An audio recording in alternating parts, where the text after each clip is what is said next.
ইমাম সাহেব, আমার কিছু কথা ছিল। হ্যাঁ বলেন।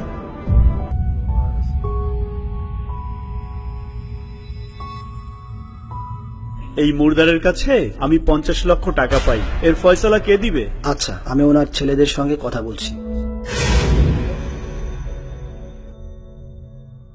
হুজুর, আমার বাবা মারা যাওয়ার আগে এরকম কোনো ওসিয়ত করে যায়নি যে উনি 50 লক্ষ টাকা পাবে। আমি আমার টাকার ফয়সালা না পেলে এই মুর্দারের জানাজা করতে দিতে পারি না।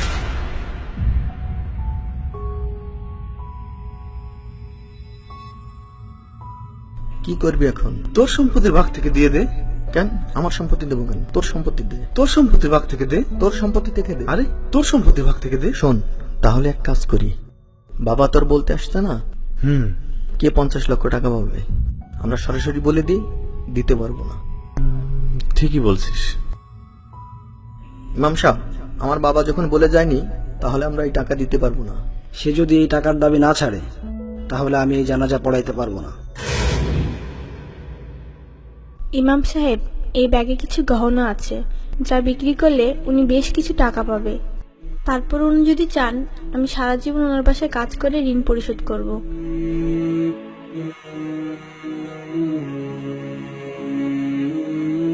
ইমাম সাহেব, উনার কাছে আমি টাকা পাই না, বরঞ্চ উনি আমার কাছে 50 লক্ষ টাকা পান।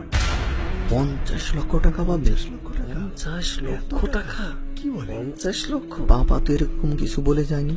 আর আমি আসলে এই 50 লক্ষ টাকার অরিজিনাল উত্তরাধিকারী খুঁজছিলাম। আমি পেয়ে গেছি উত্তরাধিকারী। এই মেয়েটি হচ্ছে এই টাকার 50 লক্ষ টাকার অরিজিনাল হকদার। মা, আমি তোমার উপর খুব খুশি। আল্লাহ তোমার আব্বুকে জান্নাতবাসী করুন, আমিন। পূর্ণাঙ্গ মানুষ হয়ে গড়ে উঠতে এবং একটা নিশ্চিত ভবিষ্যতের পথে পা বাড়াতে বাবা মায়ের যে অবদান, কোনো মূল্যেই সেই ঋণ শোধ করবার নয়। অথচ আমরা কেউ কেউ সামান্য ভুল বা অবহেলায় বাবা মায়ের আশীর্বাদ পুষ্ট সেই জীবনকে করে ফেলি কলুষিত।